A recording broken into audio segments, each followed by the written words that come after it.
Shine tech మీ ఇంటిని మరింత అందంగా మార్చాలనుకుంటున్నారా? స్పెషల్ అట్రాక్షన్ తో పాటు లివింగ్ కి perfect solution. UPVC windows and doors, Bontada group.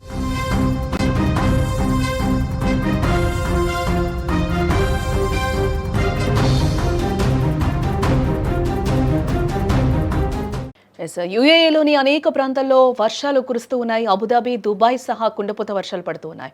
దుబాయ్ని భారీ వర్షాలు ముంచెత్తాయి. ఉప్పెనల వరద నీరైతే ప్రవహిస్తుంది. చెరువులను దుబాయ్ వీధులైతే తలపిస్తూ ఉన్నాయి. రవాణా వ్యవస్థ పూర్తిగా స్తంభించిపోయినట్టుగా కూడా తెలుస్తోంది. ఎడారి ఇసుక తిన్నెలపై సూర్యుడు నిప్పులు చెరిగే దేశం.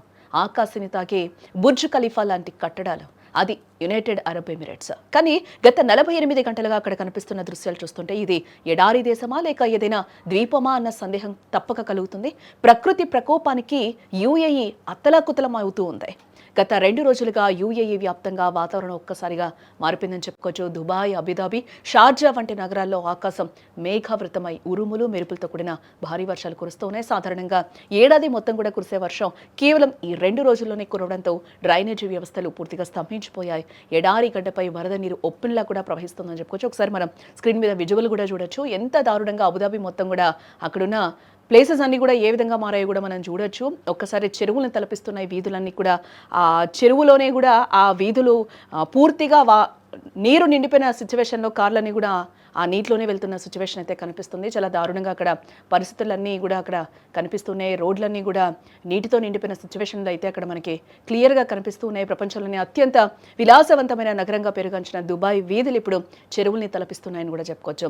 షేక్ జాయద్ రోడ్డు వంటి ప్రధాన రహదారులపై నీరు భారీగా చేరడంతో వందలాది వాహనాలు నీట మునిగాయి. ట్రాఫిక్ గంటల తరబడి నిలిచిపోయినట్లుగా కూడా తెలుస్తూ ఉంది. కొన్ని మెట్రో స్టేషన్స్లోకి నీరు చేరడంతో ప్రయాణికులు తీవ్ర ఇబ్బందులు కూడా పడుతున్న పరిస్థితి కనిపిస్తుంది. ప్రపంచంలోనే అత్యంత రద్దీగా ఉండే దుబాయ్ ఇంటర్నేషనల్ ఎయిర్పోర్ట్లో రన్వేలపై నీరు చేరడంతో అనేక విమాన సర్వీసులను రద్దు చేశారు. దారి కూడా మళ్లించడం జరిగింది.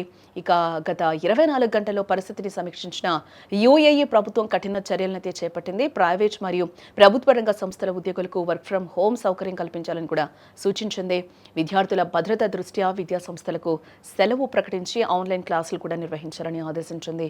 వాతావరణ శాఖ మరో 24 గంటల పాటు భారీ వర్షాలు కురిసే అవకాశం ఉందని హెచ్చరిస్తూ రెడ్ అలర్ట్ జారీ చేయడం జరిగింది. ప్రజలు అత్యవసరమైతే తప్ప బయటకు రావద్దు అంటూ కూడా అక్కడ గవర్నమెంట్ చెప్తోంది.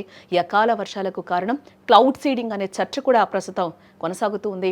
అయితే వాతావరణ మార్పుల వల్ల హిందూ మహాసముద్రం నుండి వస్తున్న అల్పపీడన ద్రోణి వల్లే ఈ స్థాయిలో వర్షాలు కురుస్తున్నాయని నిపుణులు చెప్తూ ఉన్నారు.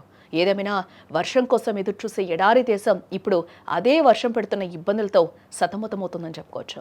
అత్యాధునిక సాంకేతికత, అద్భుతమైన మౌలిక సదుపాయాలు ఉన్నప్పటికీ ప్రకృతి కన్నెర చేస్తే మనిషి ఎంతటి వాడైనా మోకరిల్లక తప్పదని దుబాయ్ తాజా దృశ్యాలైతే నిరూపిస్తున్నాయి.